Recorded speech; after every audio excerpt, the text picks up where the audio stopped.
This question you just asked, I've gotten so many variants of it, and this is the real reason why we are alive. I feel like ideally every single one of us should be dead. But if God still keeps allowing you see the next day and the next day and the next day, if you truly don't make it count, I believe you're an ingrate. And what I mean by making it count is like use your life to do something. Use the time to do something. Use the breath to do something. Welcome to Can I Be Honest with Bella. Today we have a guest, Mo Sharif, Yes, and sir. I'm really happy to have you on here today. Hi, Mo. Hi, Bella. How are you? I'm doing great, thank you. How are you doing? I'm alright. I'm just a little bit bored. I've been bored throughout today. I don't know what is causing the boredom, but maybe this will lead to some bit of excitement in my today. So, yeah. Okay, so we're hoping that we can give you the bit of the shake and excitement that you are looking for. Yeah. But before we go into business, I just want to give you an opportunity to tell us about Mo. Who is Mo? What's your background? What do you do? Who are you? Let's just ask that question. Who is Mo? Who would more like us to know that he is? Not who we think he is, but an opportunity to tell us who you are. A small boy with big ass dreams, and I'm on this journey to just using the dreams, of course, to like learn a lot about myself, and genuinely, I just want to max it out. Like on my deathbed, I don't want to say, oh, what if I did this, what if I did that. I want to take my last breath and be like, there's nothing I would change, right? So, in the surgeon to achieving that, different things I've come around. So I've written a book, I make content on social media inspiring people. I love FC Barcelona, I don't know how to cook. I've never dated in my life. So like there are different things. I'm just living life really, but the goal for me is to max out my life, and the second goal, that's the sub goal, is everybody I come across, like anybody that comes in contact with me on this my journey, I want to at least make them better than who they were before they met me. So that's more. That's more. That's more. Thank you, Mo. If I take anything out of what you said, you want to leave your name on the lips of everybody, like everybody knows Mo, Yep. kind of thing. That would be great. So thank you so much. I think we have a lot of things in common, but the one that you said that I pick out is that we both know how to cook. Ah, So that's it. you don't know how to cook. I'm I judging think I you. Wow. I think I can whip up something, Yeah. but I don't think I'm a fantastic cook. But I think that's something that we have in Yeah, we common. are. I Me too. say, I can at least I can do Indomie. I don't know if it will be sweet, but I mean we can eat it if you understand. So, yeah, there's that. yeah. I mean, I know how to boil water, so Oh, at least W, that's something. W. Okay, Mo. So I have a few questions. I first of all, I must say that I went through your Instagram and it's interesting and amazing the great work that you're doing out there. Thank I think you. I really love how transparent you are about stuff. I saw a post that will lead me to my first question for you. You put out this post where you said that you had written out some dreams that you wanted to achieve for 2024, I believe, Yeah. and you had put it on a sticky note on the mirror. What made you, do that? Because I know that a lot of people talk about visions and dreams, but for Mo, what was the reason for putting that? And you also said transparently that you were not able to achieve those dreams. So can Yeah. you tell us, first of all, what made you write out those dreams? And then secondly, like why you felt vulnerable enough to share about not achieving, those Okay. dreams? Okay. Lovely. First, that's a beautiful question. Second, I love the fact that you've done a bit of research. So you're not asking me the basic question that every single person I've been jumping on interviews will be asking, when I've answered that question like seven times already. So this is more nuanced, and I love it. So the first question is, why did I write that? I'm at the point in my life where I have access to plenty of opportunities and I can do so many beautiful things in my life. That's just where I'm at. Because I started early with this content, social media, reading books, personal development, like really in my journey. I'm like 6 years into it if we're talking social media angle. But if we're looking at it from like really just going for an amazing life, I've been trying to do this since like GS1, reading the books, getting first positions, doing the competitions. So like, and compound effort and time is now in my favor that I can do anything. I'm almost going to thrive and be successful at it. So because of that, there's a Right. lot of opportunities. Like I've written a book, so I can start to say I want to publish. I can say I want to do an audiobook. I have a lot of social media followers. I can say tomorrow I want to start a deeper podcast. I want to launch a merch brand. I can speak very well in public. If it's up to my mommy will want me to be doing Islamic lectures, not inspiring people, right? So like, there's the gift of that public speaking. And there's so many things that I'm good at. There's so many things that I like. And I'm also at a place where like, we're not rich, we're not nepo, but like we're not poor, right? So I have the leeway to do whatever I want, and there's no pressure on like feeding the mommy or feeding the daddy or paying rent. So because of that, like there's so much I can do. I think that's the true definition of success: being able to wake up and do whatever you truly want to do. But when there is Right. so much you can do, it can become very crippling, especially for someone that almost anything you do within an insane short period of time, you can get very good at it fast. What then happens is you're good at math, you're good at science, you're good at debate, you're good at chess, you're good at dancing, you're good at speaking, but you're not great at anything. That's the cost of the multi-potentialite. I'm good at everything, but like you're not good at nothing, right? And so for me, that why I pasted that, and most people think, I pasted that because I want to remind myself. I pasted that because of I'm doing vision boarding. Nah, I'm at a point in my life where I don't need vision boarding to remind me of what I need to do. Every time I wake up, I think about my dreams and my goals. But the reason I put that on my mirror was at that point in my life, there were so many routes I could take, and whatever route I take, I'll eventually be good at it. But I had to calm down and ask myself that, okay, you're at an intersection right now. For this next 3 months, this next 1 year, this next 6 years, what do you truly want to focus on, that you want to pour your energy? And intentionally, because of you are focusing on these things, you are sidelining other things that you can be good at, but this is an intentional decision. And intention is broken down into more like, what do I want? What do I think will yield the most result? Because by the time we break it down, like some things I like better, but they might not give me a lot of money. Some things might give me more money, I might not like better. So I had to break it down, and I came to a conclusion. Okay, for the next 4 years, next 5 years, this is what I want to focus on. And as a result of doing that journaling process, that led to like the 3 or 4 things that I needed to do that quarter, that I put on that sticky note, and I just pasted it on my mirror, so that I'm not waking up being seduced to go and try to start a merch when I know that, okay, I've decided that merch is good, but merch is not what I want to do right now.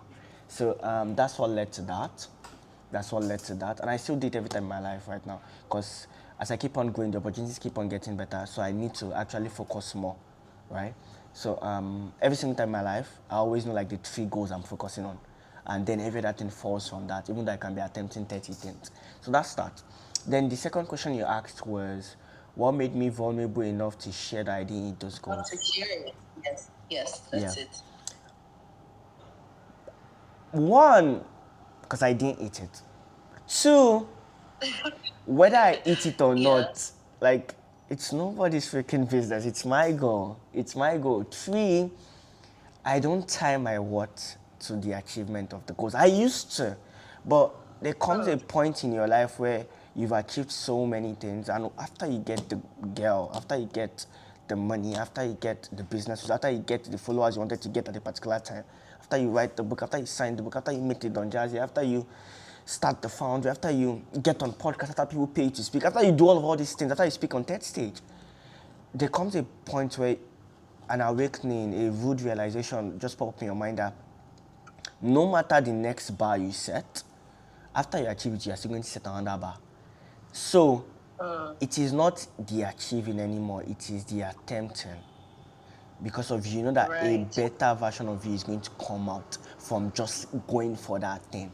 So, and I think it is way cooler when I set a goal and I do not achieve it at the time frame that I said I wanted to achieve it. Because for me, it's like, all of you think I'm a good guy, I'm the baddest guy, I'm the most successful guy. Oh yeah, see now, I failed to. And I'm putting that out there so that first, to give other people permission so that they can fail. Second, I've realized I even learned so much more from my failures than my winnings. All things I win at, Yeah. I think I'm the best. I start to walk proud. But then God comes in a while and gives me some elder, calm down, rest, recenter. So, yeah, and the most important thing of why I shared that in that video was, of course, I was trying to sell my vision board events that time. So I needed to let people know that they are coming to my vision board. I'm not promising or guaranteeing they will achieve the goals. And achieving the goal is secondary, that they must just attempt. And I would even be happier if they set a big goal and they fail than them setting a small goal and they achieve it. So those were the messages I was just trying to pass from sharing that video. I think it's really cool to fail. We need to fail. Yeah. Yeah. So. Yeah. Yeah. I'm going to ask you another question. Okay. First of all, I feel very motivated. Oh, thank you. I'm a person who is very big on vulnerability. I am a vulnerability advocate, so I always advocate for people being there. And I think it's such a great sense of vulnerability to be able to put yourself out there to say, okay, you know what, I'm using myself as an example for people to learn from. I think that's also a great height for selflessness, because so many times we see people post about their achievements, and not that I have any problem with that, but very rarely do you come across people talking about their failures, their woes, and you know, and also the world is not very receptive of people's lows. Like they are receptive of your highs, but when it comes to low, they will stomp on you as well and tell you stuff. So I just, as a person who puts their life out there, what are some of the things that you have, like some of the positive and maybe the negative side of things that you have, you know, you have seen in this couple of years since you started working on social media and putting your life out there? What are some things that you would say that have helped you, and something you also say, because I know that not everything that is good is just good, like there are also bad times. What are some of those things? So for me, I only see good. Right. And I love clearly, and clearly there's the good and the bad, but I see all the bad as good. Right. So let me try to explain some of the bad. Some of the bad is like, so at one point, I'd be sharing my journey of how I'm growing with God, like my spiritual journey, how I'm trying to get better with my relationship with God. So of course, if I read the Quran and I learn something, I share. If I watch a lecture and I learn something, I share. If I see someone that is doing something sinful and like there's a perspective I need to share, I share. If in my room everybody's always doing knacks, doing alcohol, doing party, I'm not saying anybody's bad, but I'm just saying like at that point they made me feel like me not doing those things, I'm the wrong person, I'm the bad person. And me, I like to battle everyone. Like if everybody's doing something, I purposely don't want to do that thing. So, but then they're now trying to outcast me and like, oh my God, no, I'm the best because I'm not doing those things with you. And of course I make a content like that. So I'm getting somewhere. So because I do that or I share that, doesn't mean I'm perfect, I'm just sharing a POV. Because of that, someone now thinks I'm a perfect boy. And next tomorrow when I now plait my hair, oh Mo, so you can plait your hair. And when they see me at a party, oh Mo, like this one is really the craziest. Because I mean, this whole spiritual journey, it ebbs and flows. So when I'm close to God, I share. And if I'm slacking, because I don't want to be an hypocrite, I might not share. Anyways, so there was this time I went to a party and like, this girl was like, yo, Mo, what are you doing here? Are you not supposed to be like reading book or looking at the Quran or something? And that was crazy. I'm like, you said, what are you doing here? I've tried to show the world the good side. And some people appreciated me for me, but I see that some people don't like me for it. I've tried to PR it, and I've seen that some people like it, some people don't like it. So it has gotten me to a point where like, fuck whether they like me or not, I'm just going to actually show myself. So it has made me love and like myself more. So that's some of the bad side. But from the good side is all W's, man. I've made money from it. I do whatever I want to do. I don't have to get a job because I started early. People that are smarter than me, more talented than me, that should be having more opportunities than me, come and DM me asking me that, oh Mo, I like you, Mo, you inspire me. And I'm like, if only you knew that you are smarter than me, but it's just because I started social media you've not. And so visibility is king. It has also upped my audacity. It allowed me to meet right kind of people. It has allowed me just share my message in the world. Like I can live life truly the way I want to, and it's only possible because of content that has afforded me to. So yeah, that. Thank you so much for sharing that. It leads me to another important question. Yeah. So I heard from a bird that heard from another bird. Yeah. That says that one of your goals on the crazy enough set is that you're exploring this job philosophy and the audacity to dream of the O2 Arena. Yeah. Can you maybe tell us a bit about that? Like, I don't know if the plan is selling out the O2, your goal is to sell it out. Tell me, like, first of all, what made you arrive at that dream? Okay. And where are you at? It's okay to ask where you're at with that dream and what acting steps that you're making and taking and some things that you're changing, Yeah. you know, in the process or you're realizing. So, share that. Lovely, beautiful question. Thank you. So the Auto Arena came from the angle of when I was much younger, maybe 18, 19, I wanted to go to like a Wizkid concert by December, but then I did not have the money to go. So I'll tell myself that I'll save up until next year, and by like, I'll go. So next year will come again, just like Black Friday, right? We say, oh, I won't save up for Black Friday, but I don't have the money to buy whatever I'm going to buy. So I'm going to save up for the next Black Friday, and next Black Friday comes, you didn't really save up, something like that. So same thing for the concert thing. December 2018, I wanted to go, I couldn't afford. I said I'll save up for the next one. 2019, I couldn't afford. 2020, I said that I wanted to go, I couldn't afford. On that day, I just actually told myself that, wait, what? Why would I put so much energy, time, and effort to try to go to Davido and a Wizkid when I can build myself to be as valuable as them, that people will save their own time, energy, and resources to come to my own stuff. So that was the first thing.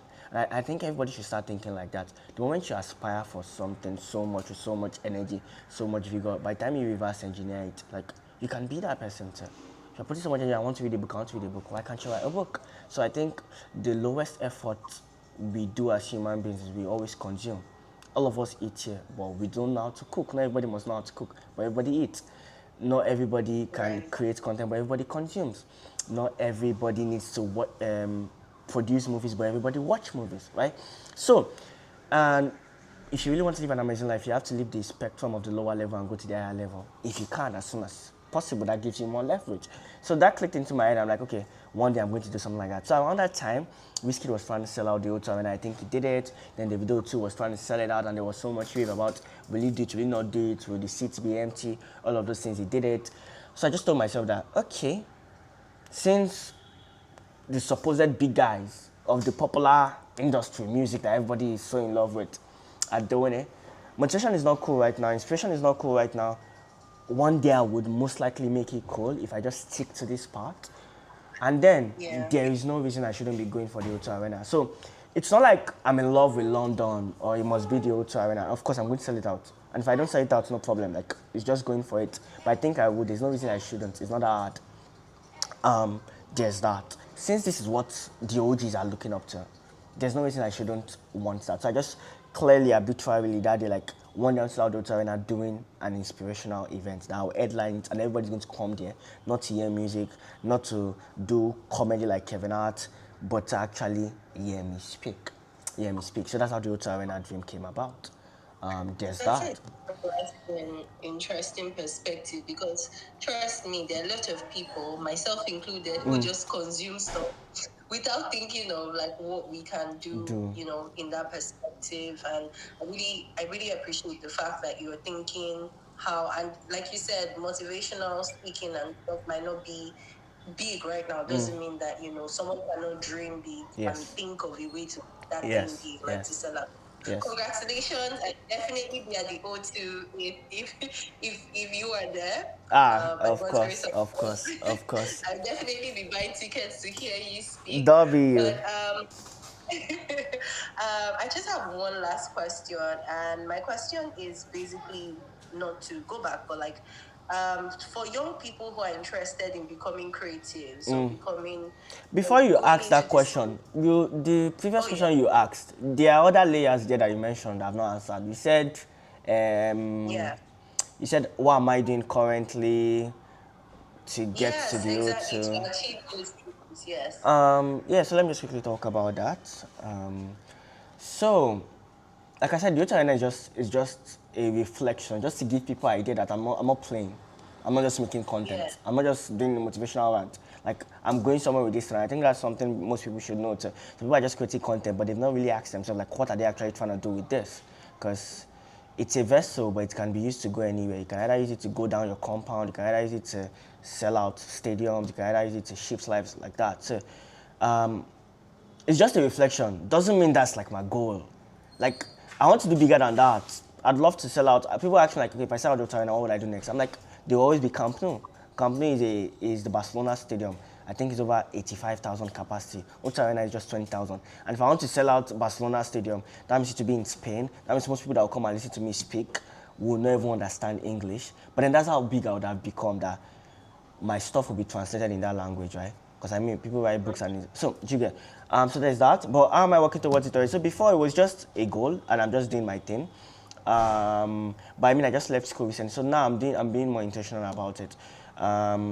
There's no reason that there's National Theatre right now in Nigeria that they just refurbished. I think the capacity is about 3,000 and something. I'm already making active steps towards why can't I sell it out this year? I mean, I can pull 3,000 people to come and listen to me speak currently.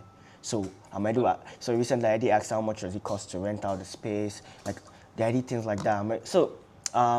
Yeah, those are some of the steps I'm making towards it. Right now I'm actively working towards it, and it's now and another thing I'm doing is I'm studying models of like other Right. people that have pulled off something of that extent. So it doesn't even have to be speakers. First, the Auto Arena is never a big deal. There are people, speakers, that have sold out arenas that are bigger than 20,000. So, like, I don't even look at it as a big goal anymore. So, but I'm saying, I'm already studying musicians. What is making a musician successful? Right? So, because at the end of everything, a musician is putting out the content, a speaker is putting out the content, but then there's some marketing, there are patterns. So, I'm studying and I'm learning and I'm working towards it. So, that's all. So, now you can ask your question. I'm with you. You know what? I will also say that honestly, you're very audacious because like you just made me feel like the Auto Arena is just one auditorium. And honestly, like while you were talking, I was just picturing like, like even with my own dreams, I've never thought of that, but I was just picturing things. And this is the good thing about talking with someone like you who has a big mind, Yeah. because then you open people's mind to the possibility of Yeah, doing rub things, off. like Yeah. making audacious. Because like when someone says O2, everybody's thinking, oh my god. Like I went to the O2 and I saw how big it Big. was. I'm like, this is the big O2 arena that everybody has been talking about. But just hearing you say it, I Say, just look at it as one one small hall with tiny. 80 people, like millions. So I also want to ask you, because for young people who are creatives that are, like you said, you spoke to someone once and the person was saying, and you were just thinking, oh, you don't even know that you can do what I'm doing. But I want you to like talk to young people who have dreams and maybe want to be creative. So it's not even just young people, like just people who have dreams and want to go, maybe they feel like something is missing. They want to launch into that space. What would you tell them? How do they start? What do they do? What's something you can tell them that helps them get over their imposter syndrome or whatever it is that they're struggling with?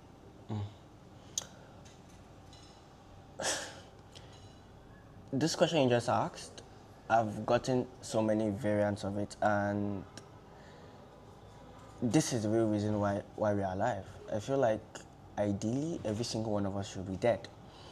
But if God still keeps allowing you see the next day and the next day and the next day, if you truly don't make it count, I believe you're an ingrate. And what I mean by making it count is like, use your life to do something. Use the time to do something. Use the breath to do something. I would constantly ask myself, who am I to write a book? Well, what if people don't buy? Will people read it? Who am I to even share my thoughts? How would I be? And all those questions are irrelevant. The only question that matters is, do I want this stuff? And the moment you say, yeah, I want it, I'm good. And so for my book too, I just woke up one day, I'm like, fuck all these stupid questions I've been asking myself. Do I actually want to write a book that will actually inspire people? And deep down, I asked myself, yes, I want it, then go and I figured the rest out. So for everyone that is listening that feels like they can do so much more, but some things just holding them back, my thing is like, forget about the so much more, forget about the holding back. The first thing that they do, like, start and do something. And For me, it started with applying to the competition in secondary school at one time. Then I asked I wanted to become the best debater. Then I tried chess. Then I wanted to ask that girl to prom. Then I wanted to enter Unilag and I wanted to get that scholarship. And I started content and I wanted to get 10K followers. I wanted to be a radio host. Then I wrote a book. And I wanted to become an ambassador. Then I met Don Jazz. Then you can see, but like every single thing I've done led to the next thing I would do that will lead to the next thing that you do that will do the next thing that you would do. So man, I don't know what to say. I'm just saying there's one thing I used to say in Yoruba, and I heard it from my friend. It was my roommate. And one day he was speaking on the phone with his auntie, and his auntie said, Jide Mufeki Aye Kaila. And since that day, I held that. And what that means is, I want your life to matter to you.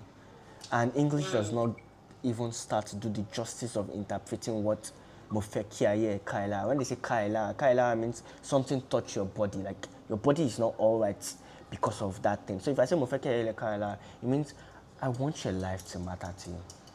I want your life to matter to you. So to anybody listening, close your eyes, close your ears, ask yourself, would you truly want to become? You are going to die. While you are alive, how do you want to live? Do you just want to exist, or you want to do something with your life?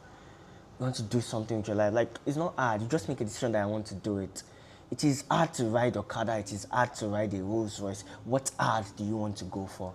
It is hard to start a podcast. It is hard to just sleep on your bed and be lazing around and being bored like I was today. What hard do you want to go for? And me, I've just decided that the hard I want to go for is I want to take my time, learn the skills, learn the books, introduce myself to big things so that I can inspire people, so that my life would matter. My life would matter. So I don't think, and what I just said right now, is to touch some people, but like next Thursday, they'll go back to living their life. So I fully feel like God created everybody, so everybody is great, but not everybody wants to live a great life. Life. So, if you want your life to matter, you would start doing stuff. If you're not doing stuff, you don't want your life to matter. If you want something, you get it. If you are not getting it, you don't want that thing. So, whatever anybody is doing right now, the money they are making, the life they are living, that's what they truly want. And it's okay. It's okay. For a long while, I procrastinated, I dilly-dallied. I'm still procrastinating, I'm still dilly-dallying. There's so much more I can't be doing, my God. But procrastinate, dilly-dally, lie to yourself, stay in your comfort zone for as long as you want. Whenever you're ready, you get up and go and make your life count. And maybe you might never be ready until you die. That's up to you too. And I feel like, and I pray that, and I hope that God punishes people that don't use their life well. And for us that use our life, for us that use our life well, no, really, I pray that happens. But for us that use our life well, God will reward us. But before God even rewards us, we'll start enjoying the reward here in heaven. So we'll start enjoying the reward here on earth. So some people they go suffer twice. For earth here they go suffer, no money, no success, live an average life, average babe. Like that's my other one. One of these I'm doing all these good things. I want to actually marry somebody that is sexy, attractive, mad. And I know that I must be very attracted to pull someone like that. Some people want to just marry basic people. Ah, God.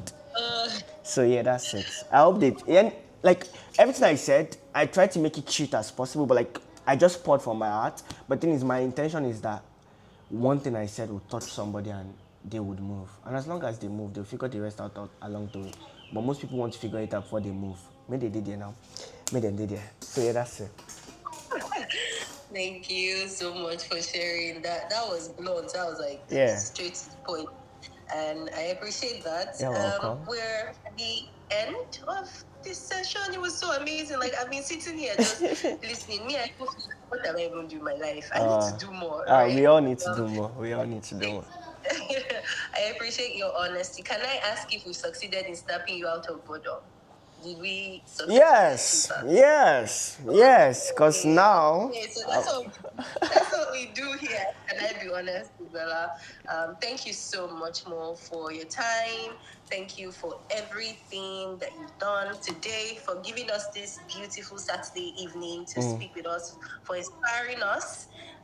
We can't wait to be at the O2 just so we could hear you speak and ask questions. I'll be like, I have a question for Mr. Moore, can I share my question? That would be great.